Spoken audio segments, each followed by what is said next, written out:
with Trump's former economic advisor, whose latest book is The Trump Economic Miracle, Steve Moore. She is CNN's chief White House correspondent, anchor of The Source with Kaitlan Collins. And he's a professor and author of When Everyone Knows That Everyone Knows, Steven Pinker. Okay. First question is for you, Professor. What did you make of how the rumor that Trump was dead spread around the... I guess this is apropos to your theme of the book, whenever. But this was just a rumor. I mean, you should answer this too, because this is your beat in Washington. There was a rumor that Trump, because I mean, to me, it just shows how much he's in our heads, that when he doesn't appear for a day, we're like, he must be dead. For a minute. I mean, but... You know, what was crazy about that was sometimes there are these rumors that you know, appear online and proliferate. This was pretty widespread. Like, I had people who I think have a pretty tight grasp on reality asking me if this was true last weekend, if he had actually died. But how does that even happen? He's on TV every single hour, every single day. Well, he hadn't been in public, actually. It was the longest stretch he had not been in front of the camera. So he must be dead. That's It was the longest stretch he had not been in front of the camera since taking office. Though we did see him golfing over the weekend. But yeah, I mean, he got asked about it and seemed surprised by it, even though he did tweet in all caps he was better than he's ever been on Sunday, which I think he did get word of what was happening. But is this apropos to what we were talking about in any way? It's a stretch, because it's not that everyone knows that something that is actually true, but it's true that we are sensitive to what other people believe. Yeah. So there can be a kind of self-reinforcing dynamic to rumors. I'm old enough to remember when Paul McCartney was. Yes, right, exactly. Right. Yes. Is he? And he's going strong. No, I saw him in New York the other day. So cool. Rumors of his death are greatly exaggerated. Yeah, I remember that. Yes, there was if you played the record backward, you could all is dead, miss him, and it was just, and you know, he was the one who was walking barefoot on the road. Yes, barefoot. And all that yes, stuff. that was all okay. Kids, Google it.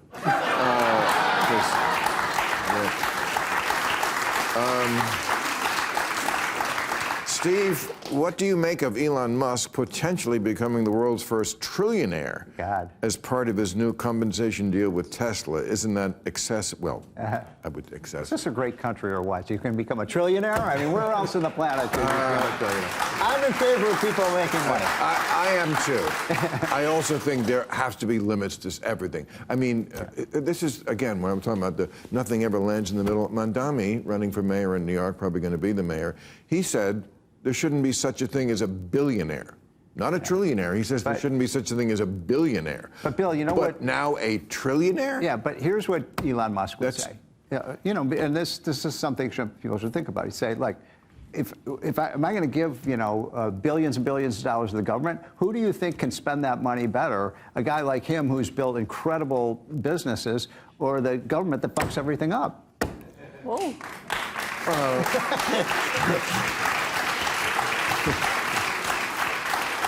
Wait, I thought the guy you like is the head of the government now.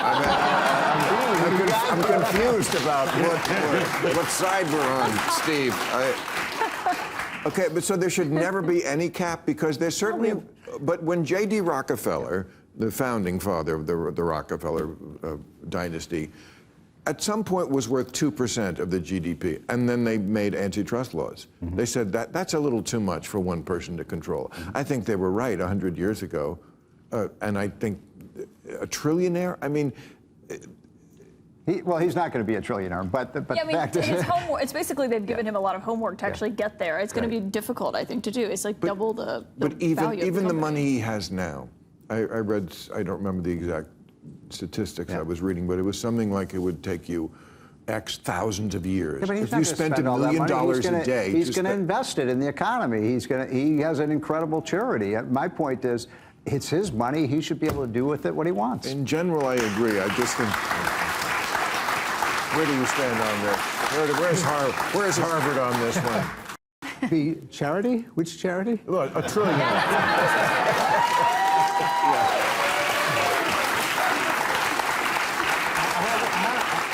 I haven't seen him distribute anti-HIV drugs, malaria drugs, education for girls. I mean, Bill Gates has given away a lot of money. He's saved probably 100 million lives. Right. Elon Musk will probably cost 20 million lives from the cuts that he's made on U.S. aid when he was head of DOGE. You mean USAID? Yeah, that's the most corrupt foreign agency ever. Show me anywhere where USAID has had a positive effect on international aid. It just doesn't. It's just because corrupt foreign leaders. I mean, there's corruption. They have saved tens of millions of lives. Okay, for a panel, are we heading toward a war with Venezuela over drug cartels? Well, as I said in the monologue, Venezuela is not really the place. I mean, they do have gangs. I mean, the one that I think he said had the drugs on the boat that we blew up, Tren de Aragua. I thought that was George Clooney's tequila brand, quite frankly. But, I mean, I'm glad we're getting rid of the gangs. But Venezuela is not one of the drug countries that if we really want to stop drugs, Venezuela is not the place. But also there's questions about the legal authority and justification for just blowing up a boat that's in the middle of the water that they allege was a drug boat, but we haven't seen the evidence, they haven't presented that publicly or anything like that. And if this becomes a common practice, I mean, that would be a first.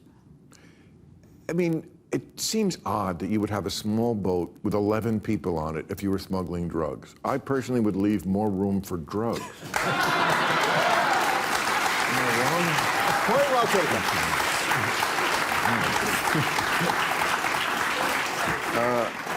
What is your opinion on the rain delay at yesterday's football game? Oh, don't get me started. I can't believe it. Football should be played in the rain. I agree.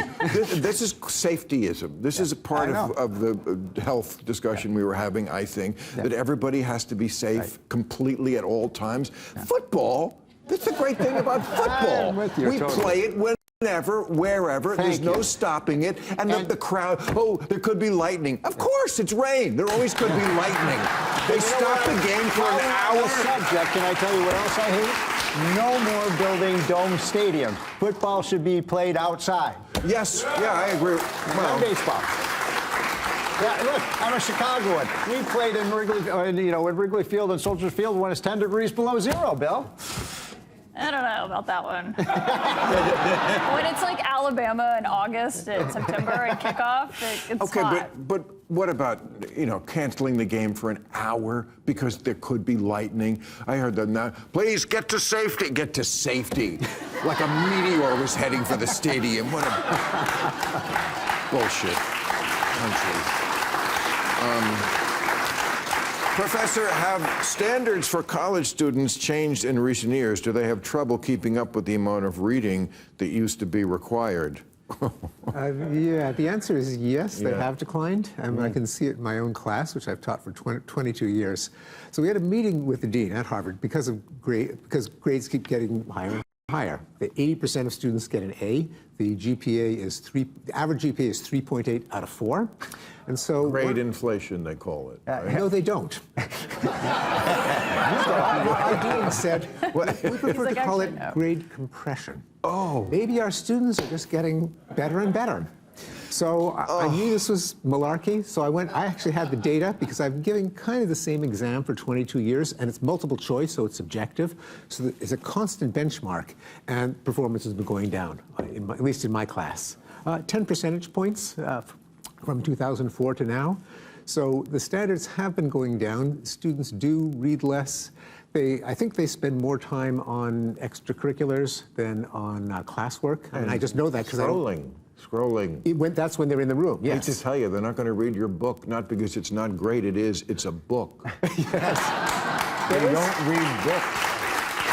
I read a letter that a student wrote to the Crimson saying you can get out of this university without ever having fully read a whole book. That might be true. Now, I got to say, there are a lot of really brilliant, really studious Harvard students, intimidatingly smart. Right. But there's also a lot for whom it's kind of a luxury cruise, and academics is just one of the activities. And I think now that's so our dean. To be fair, our dean has noticed, and she has changed the guidelines going forward. She's actually told students, you wouldn't think this would be a shock, academics is your first priority. Now, the fact that she had to say that, but this is a kind of a radical new policy. She said that it's okay for professors to take attendance in lectures, which I'm going to start doing.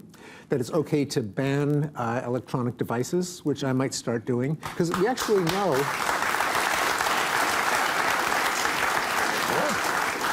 So we actually know that taking notes leads to better memory than using a screen. Just because it's just a principle of cognitive psychology. Yep. When you have to think hard about something, when you've got to process its meaning, when it's not just a bunch of words, then you actually remember better.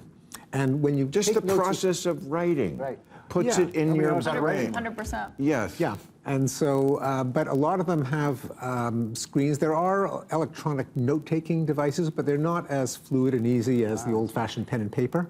So my teaching assistants are going to hate this because they're going to have to schlep handouts to class every time, but I think I'm going to start But can I doing say, that. I totally agree with that, because when I'm interviewing someone, I'll write the questions down that I've thought out at times, because then when I'm interviewing them, I don't have to look at anything, and I can remember what I was going to ask them, 12 questions down or whatnot. Yeah. But you're that girl in the class we were always cheating on. That's not true. I went to the University of Alabama. I struggled in the beginning. Since you're from Alabama and so proud of it, last question. What's wrong with that? Well, nothing. I love Alabama. Are you from Alabama? Yeah. There's nothing wrong with that. Yes, unfortunately, this football season, I am an Alabama fan. I'm the guy who talks to the whole It didn't bode so country. well for us last week. I talk to the whole country. I got no enemies. We're thinking of the other guys. Okay. But Trump just moved Space Force from Colorado To Huntsville. to Alabama. For no good reason. Because he was mad at Colorado for having mail-in voting. Now, I've been to Huntsville. I played Huntsville. It's great. It's where NASA is. The penalty might not fit the crime. What do you think of that? I actually did a lot of this because when it was moved back to Colorado during the Biden administration, the Alabama lawmakers were furious over this. Yeah. It was basically a huge debate. It depends on who you ask. Yeah. They said they did all these studies where it would be better. It's going to be in Alabama. There's a real question of how many jobs it's going to bring to the state. The administration said as many as 30,000. Officials in Alabama have said 1,500 to 1,600. But I think Alabama is an amazing place, and I think everyone should live there. Especially if you're a quarterback or a head football coach and you would like to live in Tuscaloosa, Alabama. I don't know about that, but I know they play football in the rain down there. All right. Thank you very much.